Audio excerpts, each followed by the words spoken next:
Today is Friday, so we got a bit of a midweek update going here. And as you can see under the boat, I've been making progress on the joint here. I got one more full 7-foot length to do, and then I'll have a couple feet until I get up to this point. So I'm going to need to start working on this again. On this side anyway. And on this side, I have been working on getting this faired out, and it's going all right. I put the last piece here in because this was cured finally after 8 days. So I put the last little piece of that joint tape in, and now I've been working on fairing this out. And like I said, I'm kind of trying to creep up on it as opposed to doing a whole lot at once. So I've done a couple of layers of epoxy underneath here, and then I had a little extra epoxy from a job I did earlier, and so I put some in there and a little bit in there, and then I had a little bit of epoxy left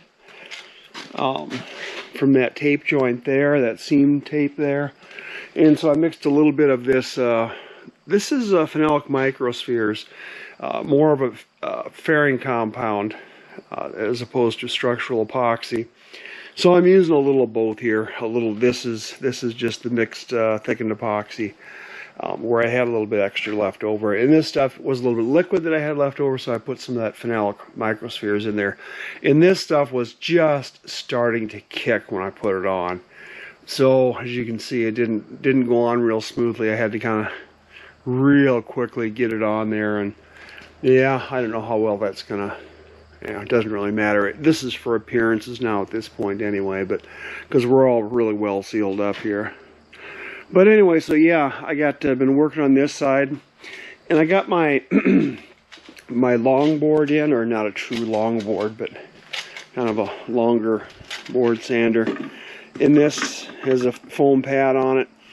It's got Velcro, so you can put hook and loop sanding paper on there. Or in this case, it's got its own backing pad for the sticky stuff, and it's adjustable, so you can tighten or loosen the handle here to put a curve, either convex or concave, in it. And I've been using that along the seam here just a little bit to try to get any little waviness out of this.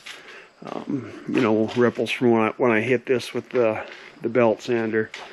And I've got it pretty much belt sanded as far as I could reach.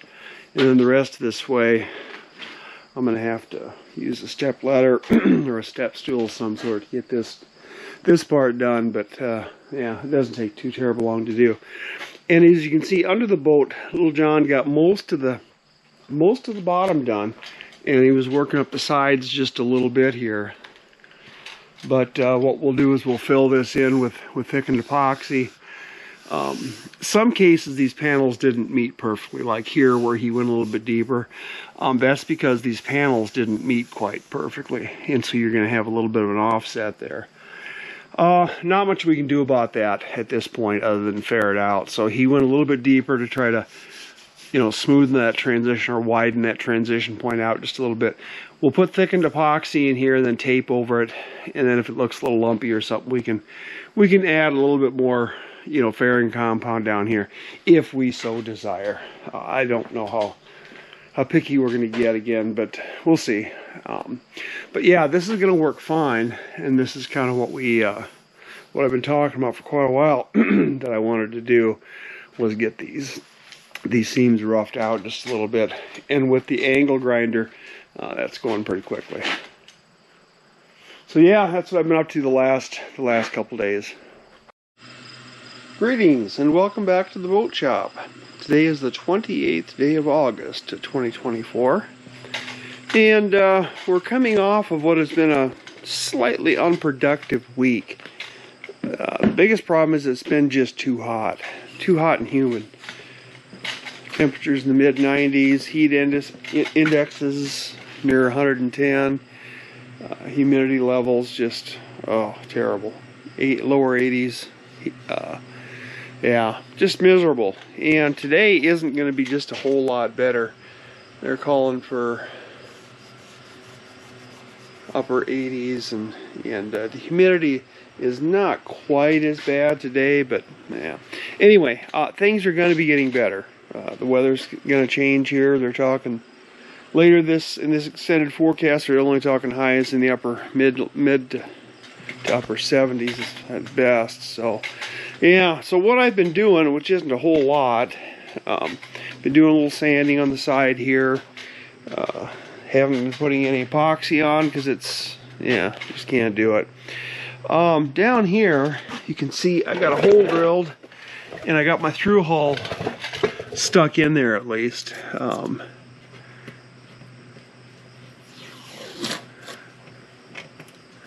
Open that up so you can at least see a little bit. There's the through hull. That's for the engine raw water intake, and it's not permanently mounted yet. I just got it lightly screwed in there. I've been working on getting this done, getting the sea strainer put in, and getting the sea strainer located. I don't know, it wasn't a real good place for it. Like I said, I wanted to keep it vertical or straight enough that I could rod out this right from the sea strainer. I could run a rod through this to clean this out. That just seems to make a lot of sense to me. And so what I wound up doing was building a little structure, which is this thing here, off of the sole board, one of the sole boards that run. This is one that runs closest to the engine on the port side. Port side? Yeah, port side. And I just kind of reinforced it a little bit with a couple of, angle blocks, and cut a hole out here for the hose to come up to. And then the sea strainer will mount right up here, like so. And it'll be high enough that we can open the sea strainer up without having to close the valve, to get at the basket in the sea strainer. But still, yeah, I was a little worried about this thing maybe bouncing around a little bit, if we get vibrations, whatever. But this is part of the sole, which is attached to the framework of the boat and the structure of the boat, so I don't think this is going to bounce around just too bad. But then of course I also put some gussets and some reinforcements in there. But again, the hose hooks up here, goes pretty much straight down through the hull to the bottom of the boat, and like I said, you could rod that out with no actually you don't even need to take the basket out, I guess. Basket filters on the output side. But anyway, that's what we're going to do. We'll give that a shot. I thought about building a steel bracket coming up from the frame of the engine bed, but yeah, I don't know.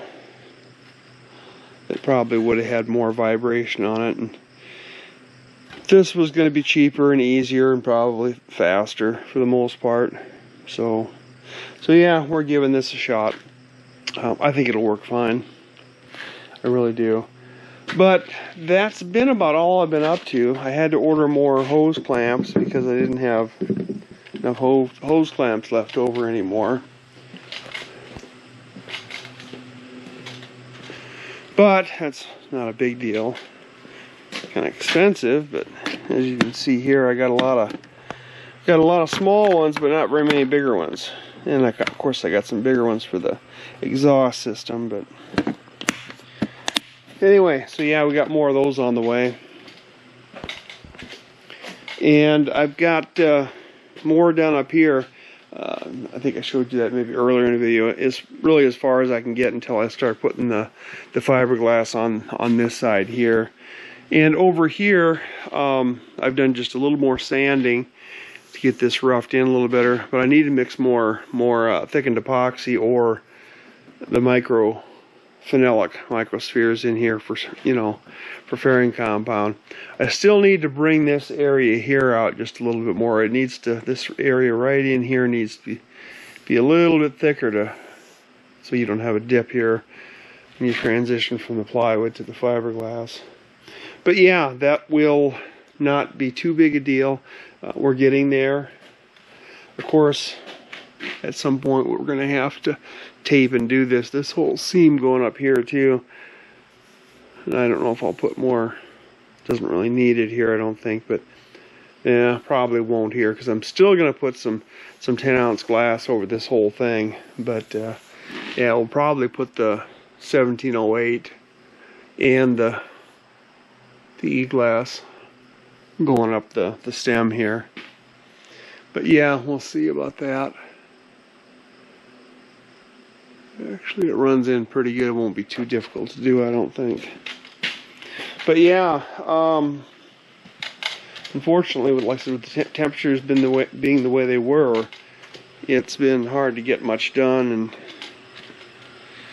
impossible to do any fiberglass work because it was just too humid. We got the tubes situated. Little John helped me with that the other day when he was here. We got those situated so they're pointing the right direction on the inside because they're angled a little bit, you know. We wanted to get them pointing the right direction inside. And we marked them so we know which way they go back in the boat, so we can take those out and work on them. And I still need to do just a little work on some of these that didn't stick so well. This outer layer of glass didn't stick in a few places. Not sure what the deal was there with that stuff, but might be a little bit have to do with the new glass cloth that I was using, that roll.